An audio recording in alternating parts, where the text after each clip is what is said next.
Good afternoon. We are going to start our Bible reading in Esther, and I'm very pleased to be doing the reading for this book.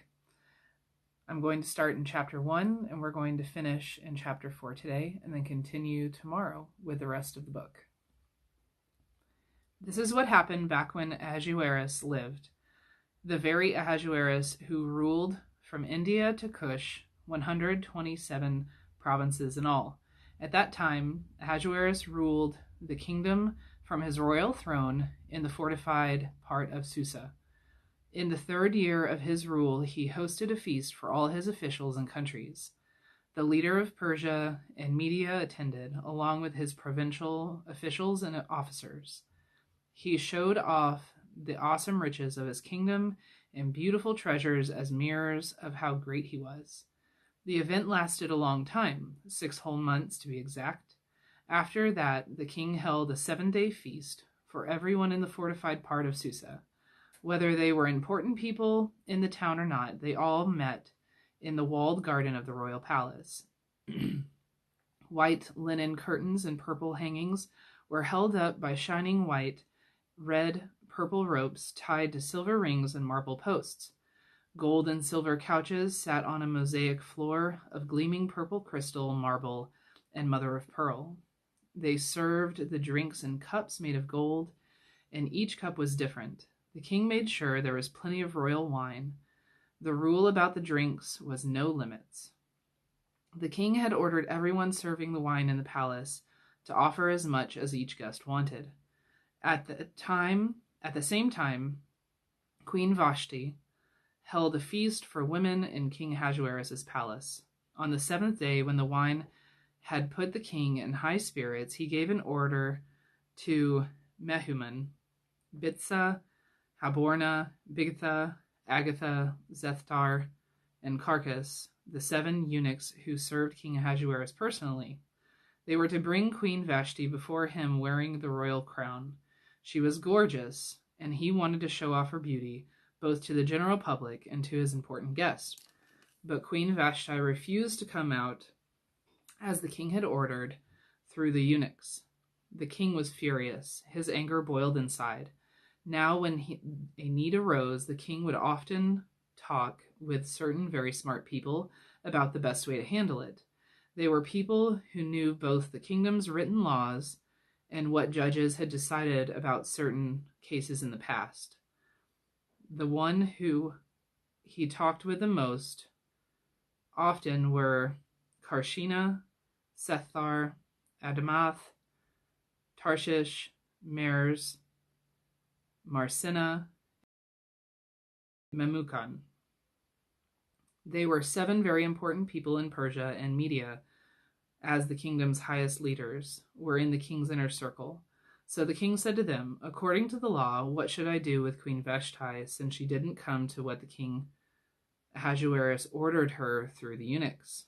Then Mehuman spoke in front of the king and the officials. "Queen Vashti," he said, "has done something wrong, not just to the king himself. She has also done wrong to all the officials and the peoples in all the provinces of Ahasuerus. This is the reason news of what the queen did will reach all women, making them look down upon their husbands. They will say, 'King Ahasuerus ordered his servants to bring the queen Vashti before him, but she refused to come.' This very day, the important women of Persia and Media who hear about the queen will tell the royal officials the same thing. There will be no end of put-downs and arguments. Now, if the king wishes, let him send out royal order and have it written into the laws of Persia and Media, laws no one can ever change. It should say that Vashti will never again come before King Ahasuerus. It should also say that the king will give her royal place to someone better than she. When the order becomes public through the whole empire, vast as it is, all women will treat their husbands properly. The rule should touch everyone, whether from an important family or not." The king liked the plan, as did the other men, and he did just as Mehuman had said. He sent written orders to all the king's provinces. Each province received it written in its own alphabet, and each people received it in its own language. It said that each husband should rule over his own house. Sometime later, when King Ahasuerus was less angry, he remembered Vashti and said what she had done and what he had decided about her. So his young male servant said, "Let the king have a search made for beautiful young women who haven't yet married, and let the king choose certain people in all the royal provinces to lead the search. Have them bring all the beautiful young women together to the fortified part of Susa, to the women's house, to the care of Hegai, the king's eunuch, in charge of the women, so that he might provide beauty treatments for them. Let the young women who please you the most take Vashti's place as queen." The king liked this plan and implemented it. Now there was a Jew in the fortified part of Susa whose name was Mordecai, Jair's son. He came from the family line of Simei and Kish. He was a Benjamite. Benjamites had been taken into exile away from Jerusalem along with the group, which included Judah's king Jeconiah, whom Mordecai had been father to Hadassah, that is Esther, though she was really his cousin because she had neither father nor mother.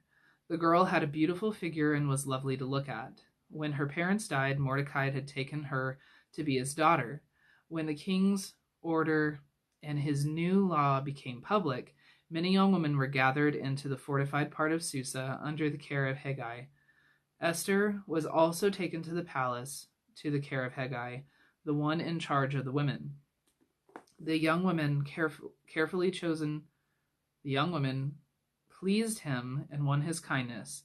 He quickly became her beauty treatments and gave her carefully chosen foods. He also gave her 7 servants selected from among the palace servants and moved her and her servants into the nicest rooms in the women's house. Esther hadn't told anyone her race and family background because Mordecai had ordered her not to. Each day found Mordecai pacing back and forth along the wall in front of the women's house to learn how Esther was doing and what they were doing with her.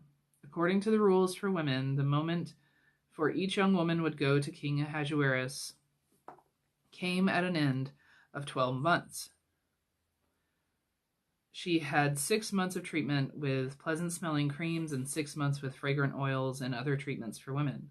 So this is how the young woman would go to the king. They gave her anything she asked for to take with her from the woman's house to the palace. In the evening, she would go in, and the next morning she would return the second woman's house under the care of Shezgah. He was the king's eunuch in charge of the secondary wives. She would never go to the king again unless he was so pleased that he called her by name. Soon the moment came for Esther, daughter of Mordecai's uncle Abihail, whom Mordecai had taken as his own daughter to the king. But she asked for nothing except what Hegai, the king's eunuch in charge of the women, told her. Esther kept winning the favor of everyone who saw her. Esther was taken to King Ahasuerus to his own palace in the 10th month, that is, the month of Tevet, in the 7th year of his rule. The king loved Esther more than all the other women. She had won his love and his favor more than all the others. He placed the royal crown on her head and made her ruler in place of Vashti. The king held a magnificent, lavish feast, the feast for Esther, for all his officials and courtiers. He declared a public holiday for the provinces and gave out gifts with royal generosity. When they gathered the young women to the second women's house, Mordecai was working for the king at the king's gate.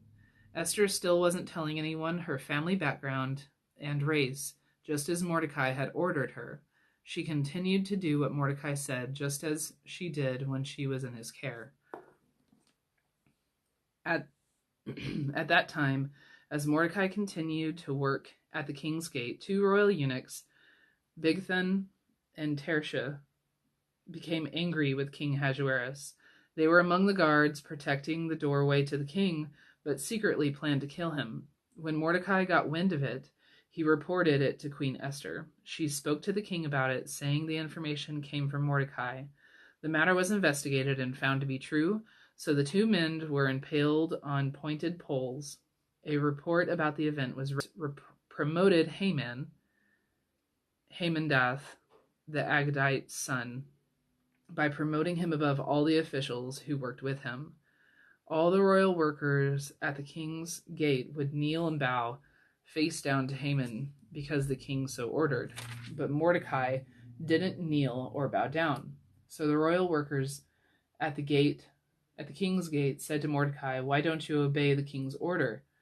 Day after day they questioned him, but he paid no attention to them.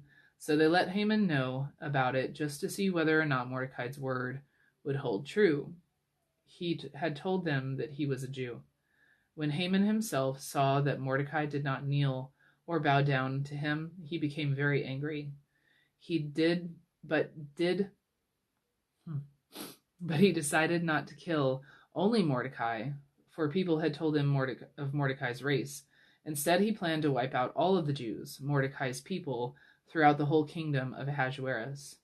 In the first month, that is the month of Nisan, in the 12th year of the rule of King Ahasuerus, servants threw namely dice, in front of Haman to find the best day for his plan.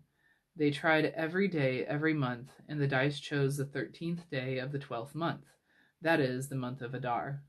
Then Haman said to King Ahasuerus, "A certain group of people exist in pockets among other people in all the provinces of your kingdom. Their laws are different from those of everyone else, and they refuse to obey the king's law. There is no good reason for the king to put up with them any longer.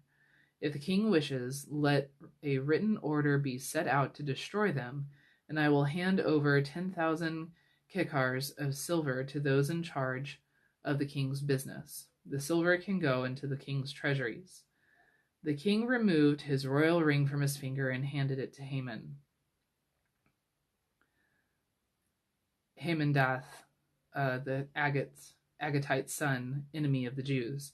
The king said to Haman, "Both the money and the people are under your power. Do as you like with them." So in the first month, on the 13th day, royal scribes were summoned to write down everything Haman ordered. The orders were for the king's rulers and the governors in charge of each province, as well as for the officials of each people.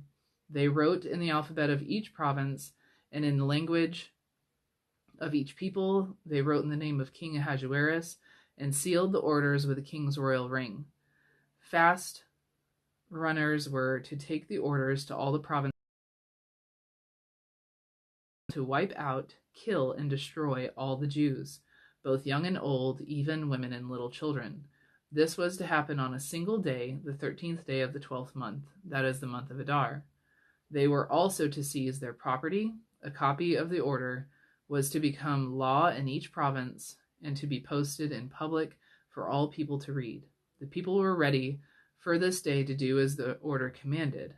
Driven by the king's orders, the runners left Susa just as the law became public in the fortified part of Susa. While the king and Haman sat down to have a drink, the city of Susa was in total shock. When Mordecai learned what had been done, he tore his clothes, dressed in mourning clothes, and put ashes on his head. Then he went out into the heart of the city and cried out loudly and bitterly. He went only as far as the king's gate because it was against the law for anyone to pass through it wearing mourning clothes. At the same time, in every province and place where the king's order and the new law had arrived, a very great sadness came over the Jews. They gave up eating and spent whole days weeping and crying out loudly in pain. Many Jews lay on the ground in mourning, clothes in ashes. When Esther's female servants and eunuchs came and told her about Mordecai, the queen's whole body showed how upset she was. She sent every day clothes for Mordecai to wear instead of mourning clothes, but he rejected them. Esther then sent for Hathach, one of the royal eunuchs whose job it was to wait on her. She ordered him to go to Mordecai and find out what was going on and why he was acting this way. Hathach went out to Mordecai to the city square in front of the king's gate. Mordecai told him everything that had happened to him. He spelled out the exact amount of silver that Haman promised to pay the royal treasury. It was in exchange for the destruction of the Jews.